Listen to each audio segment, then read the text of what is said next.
રનિંગના નામે છેતરપિંડીના કેસમાં એક આરોપી ઝડપાયો। થોડા સમય પહેલાં ઠગબાજોએ અહીં ફરિયાદના મોબાઈલ પર સંપર્ક કર્યો હતો અને પોતે એનજીજીએફ ગોલ્ડ કંપનીમાંથી વાત કરે છે તેવી ઓળખ આપી। પછી ફરિયાદીએ કહ્યું કે તમે સોનામાં રોકાણ કરશો તો વધુ નફો મળશે। ત્યારબાદ આરોપીએ તો ફરિયાદીને બનાવટી વેબસાઇટની લિંક મોકલી હતી કે જેમાં આઈડી બનાવીને ફરિયાદીએ 25,75,000 રૂપિયાનું રોકાણ પણ કરી લીધું, પરંતુ ફરિયાદીને નફો તો ન મળ્યો, મૂળ રકમ પણ જતી રહી। ફરિયાદના આધારે સાયબર સેલે છેતરપિંડી કરનારી ગેંગના એક આરોપીને હાલોલથી ઝડપી પાડ્યો છે। પોલીસની તપાસમાં સામે આવ્યું કે આરોપીએ ઠગબાજોને પોતાનું બેંક એકાઉન્ટ ભાડે આપતા હતા, જેમાં છેતરપિંડીથી આવેલી રકમ જમા થઈ હતી।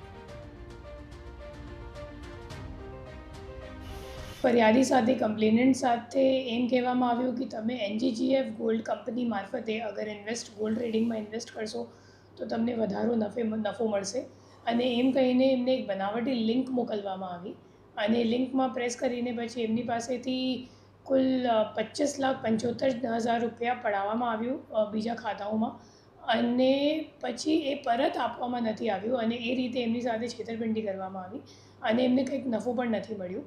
અને જ્યારે આ ગુનો અહીંયા દાખલ કરવામાં આવ્યો ત્યારે આપણે ટેકનિકલ વર્કઆઉટ કરીને આપણી ટીમ હાલોલ ખાતે ગઈ અને હાલોલથી ઘનશ્યામ ઠક્કર કરીને જે લેર 1નો અકાઉન્ટ હોલ્ડર છે એમને પકડવામાં આવ્યું છે।